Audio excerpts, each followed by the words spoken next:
In this introductory lecture to Anna Julia Cooper, I hope to promote discussion among you about Cooper and her writings, and hopefully to lead you to an appreciation of Cooper's import in the history of African American letters and intellectualism.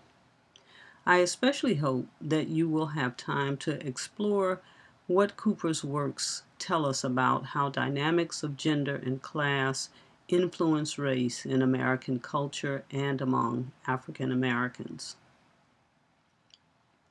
Juxtaposing Cooper with Alexander Crummell, her pastor and mentor, and a leading figure himself in turn-of-the-century African-American activism and intellectualism, we can learn much about the dynamics of gender and class in African-American culture during the period.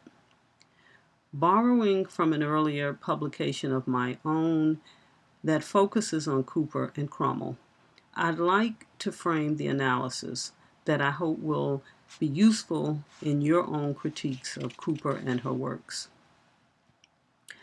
Cooper's 1892 collection of essays, A Voice from the South, with particular emphasis on her 1886 essay in the collection, Womanhood, a vital element in the regeneration of the race, and Alexander Crummell's 1883 tract, The Black Woman of the South, are the two works to which I draw your attention.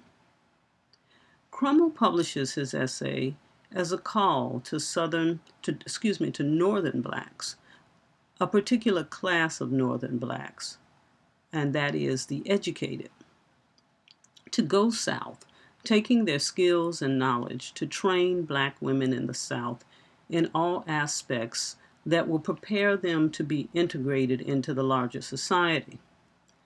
Crummell sees Black Southern women as particularly marginalized in the progressive and shifting society of post-Civil War America. He argues that Black women have been victims of slavery and its effects and are in need of full-scale education and training to bring them into the present civilized age.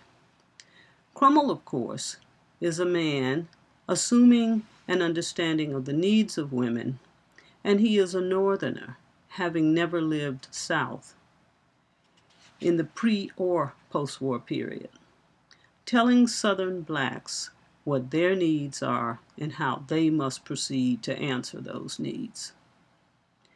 Anna Julia Cooper is a Southerner by birth, the offspring of her mother who was a slave and her white father who was the slave owner on the North Carolina plantation of her birth. Following the war, Cooper was able to obtain an education and had the opportunity to receive a college degree, and this included a master's degree. And much later in life, Cooper would go on to receive her PhD from the Sorbonne in Paris. Following the war, Cooper moved to Washington, D.C.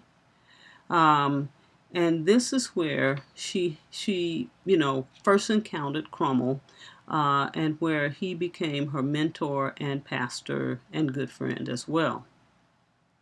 She even lived in Crummell's D.C. home for a period. The most telling illustration of their close relationship is her address at the commemoration of his 50th year in the priesthood. In this address, called Shades and Lights, Cooper laments the failure of blacks to fully appreciate the dedication and commitment of Crummell. And I quote the following short excerpt from her address. "The feelings, I am sure, in each heart today, as in my own, is would that we had loved you more. Would that we had lent more constantly the reinforcement of our sympathy and support during the struggle. Would that we had given more tangible evidence of our appreciation and loyalty." End quote. Cooper clearly holds Crummell in high regard, seeing him as a prophetic figure who had gone not fully appreciated by his people. This reverence notwithstanding, however, Cooper realized that this man whom she so revered was not without his aired visions and interpretations of Black experience. No clearer evidence of this can be found than in the opening of her essay of her 1892 publication. Without question, Cooper's essay is a response to Crummel's earlier essay, and given the success of Crummel's tract, it is quite a challenge for Cooper to take on her mentor.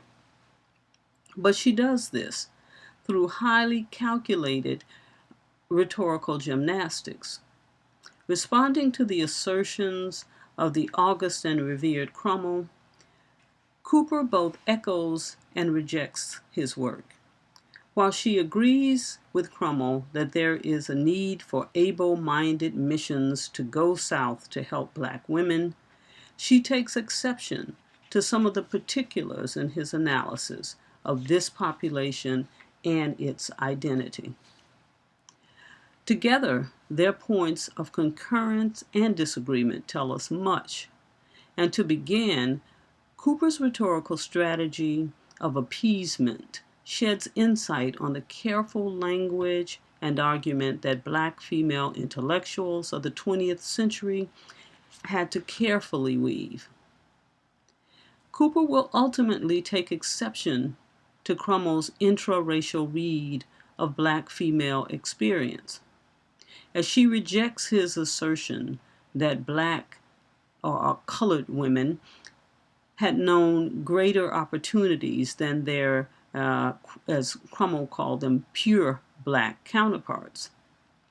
And her essay, in resonance with Crummel's, suggests that she is the more authoritative voice to speak to the conditions and needs of Black women in the South. But look closely at how Cooper must first pay homage to Crummel and to the tradition of Black male patriarchy that he represents. And this she must do before she can dare to challenge him. In the paragraph preceding her open challenge to Crummel's assertion, Cooper bestows heavy praises on her mentor, noting that she has been preceded by, quote, the king, and that is Crummel, already in this quest to present the plight of Black Southern women. Cooper is an important intellectual voice in the history of Black women's activism. But as this essay illustrates, her assertions of Black women's rights for education and equal regard in American society are somewhat troubling, as her rhetoric of womanhood is so deeply seated in white Western gendered discourse. Cooper's rhetoric does not seem to offer a real or meaningful connection to the experiences of the larger working class masses of Black women. And again, her views are rooted in a Eurocentric worldview. This she reveals in the opening assertions of womanhood, with her proclamation that modern civilization must credit Christianity and the feudal system for what she calls the ennobling ideal of womanhood. She draws a contrasting picture of the Orient, referring specifically to the Chinese and Muslim cultures for what she deems their ignorance and disregard for the needs and improvement of women. Is Cooper simply an intellectual product of her time? Is there no ethos or worldview or philosophy from which Cooper can draw to more critically view the status of women across cultures? Cooper overlooked the most glaring examples among African American women who defied and redefine womanhood. Consider particularly women like Harriet Tubman and Sojourner Truth.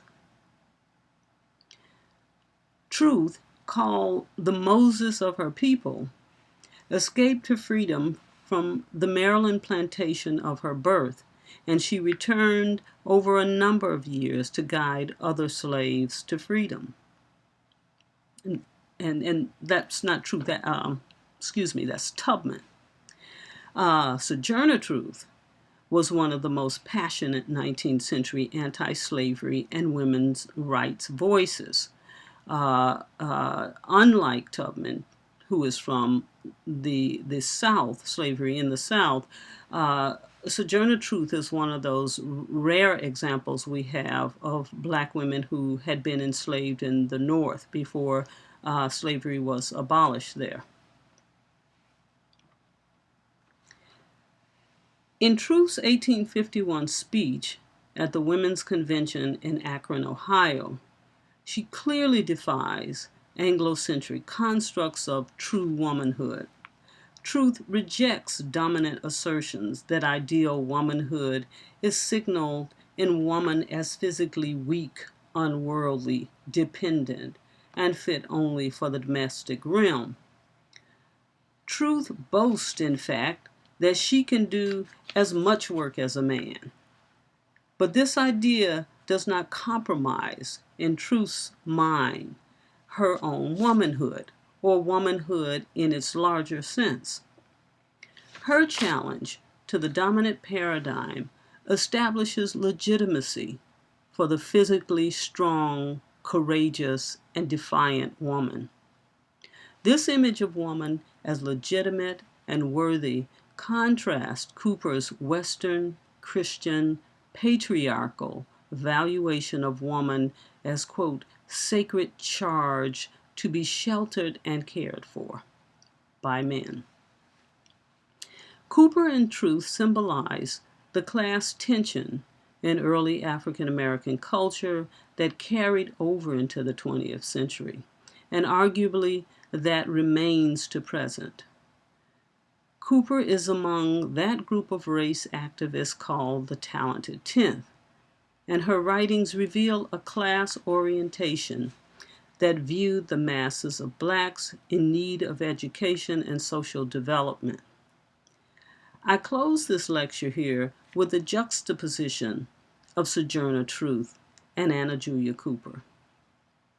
Their critiques on race and gender are anchored in class tensions that are defined by matters such as education, literacy, colorism, religion, ancestry.